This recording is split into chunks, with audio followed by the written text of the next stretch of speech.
Dr. Nathan Cross had built the most profitable company in human history by doing what everyone said was impossible: extracting, copying, and selling human memories. His technology, the neural archive system, could download any memory from a willing donor and implant it into a buyer's mind with perfect fidelity.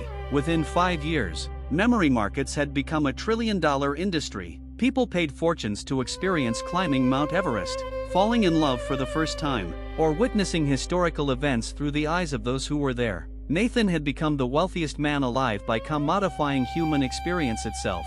The technology worked through nanoscale neural mapping that could trace and record the exact synaptic patterns associated with specific memories. Once downloaded, these patterns could be transferred to another brain, where they would integrate seamlessly with existing neural networks. The recipient would gain the memory as if they had lived it themselves, complete with all associated emotions, sensory details, and personal context. Nathan had initially developed the technology to help Alzheimer's patients preserve their fading memories, but the commercial applications had quickly overshadowed any medical purpose.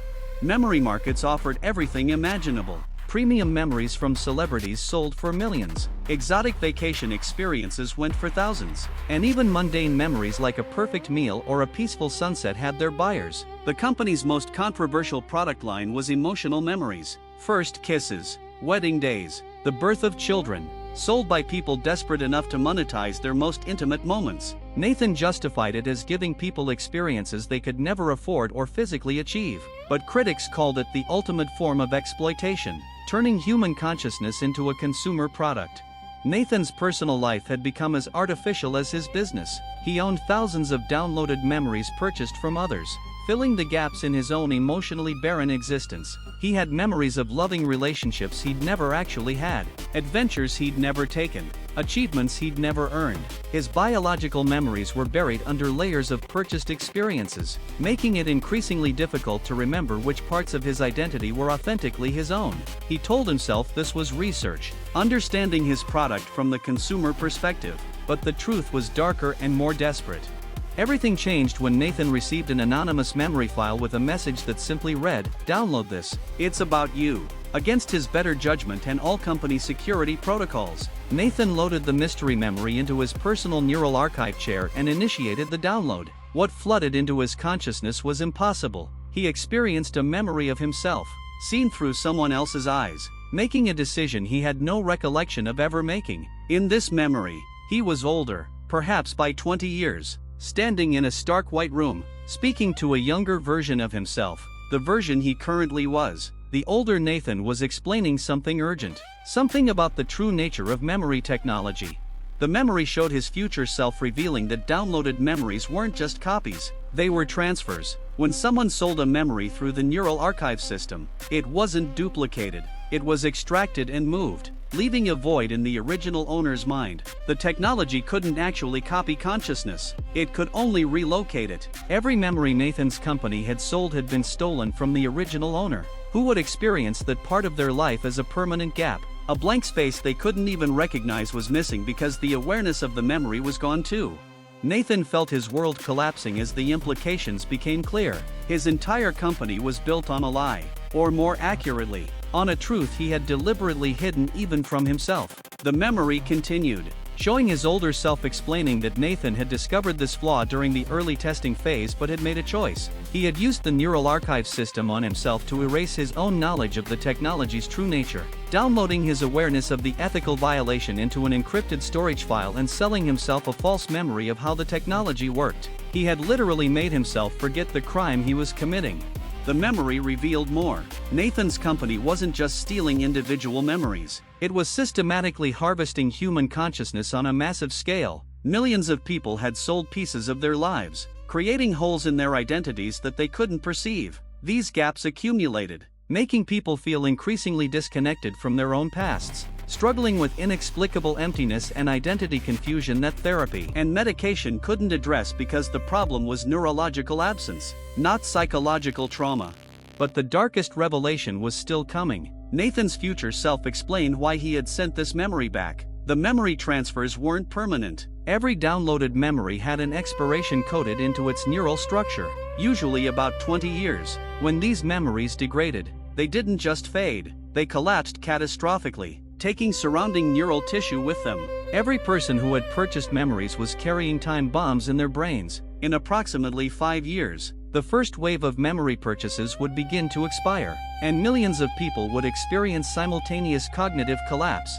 Nathan sat paralyzed in his neural archive chair as the full weight of his actions crushed him. His future self had sent this memory as a warning and a choice. He could go public immediately, expose the truth about the technology, destroy his company, and face criminal prosecution. This would warn memory buyers and potentially allow medical intervention before the collapse began. Or he could use the neural archive system one final time to erase this revelation from his mind, reset himself back to ignorance, and let the catastrophe unfold while preserving his wealth and freedom.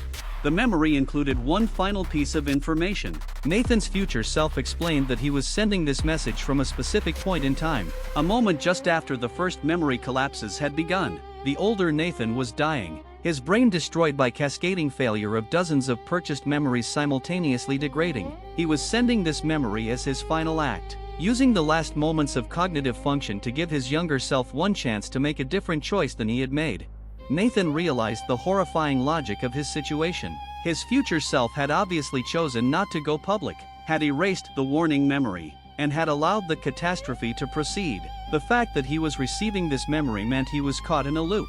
His future self had probably received the same warning and made the same choice to forget, over and over. Across multiple iterations of this decision point, every version of Nathan who received this memory would face the same impossible choice, and the memory itself was evidence that previous versions had chosen ignorance. But there was something his future self hadn't explicitly stated in the memory, an implication that Nathan now understood with terrible clarity. If memory transfer technology couldn't actually copy consciousness but only move it, then every time he used the neural archive system on himself to erase his knowledge of the truth, he wasn't just forgetting, he was transferring part of his consciousness elsewhere. All those erased memories had to go somewhere, and if they were being stored in encrypted files, then somewhere in his company's vast data centers were fragments of his consciousness, pieces of Nathan's awareness trapped in digital storage, experiencing whatever existence was possible for isolated neural patterns separated from a living brain. Nathan stood and walked to his office window, looking out over the city where millions of people carried purchased memories in their minds, unaware that they were living on borrowed consciousness and stolen time. He thought about the encrypted file that must contain his previous self's knowledge of the truth, wondered how many times he had made this choice before, how many iterations of himself had chosen comfortable ignorance over devastating honesty. He thought about the fragments of his consciousness scattered across data storage, the parts of himself he had erased to maintain the lie. And then Nathan made his choice. He walked back to the neural archive chair, loaded a blank memory file, and began the process of downloading his knowledge of the revelation. He would erase this warning from his mind, reset himself to ignorance, and preserve his wealth and freedom. But this time, he added something new to the memory before erasing it. He included a counter, a simple numerical value embedded in the neural pattern that would increment each time this memory was downloaded. When his future self sent this warning back again, Nathan would see that number and know how many times he had made this same choice.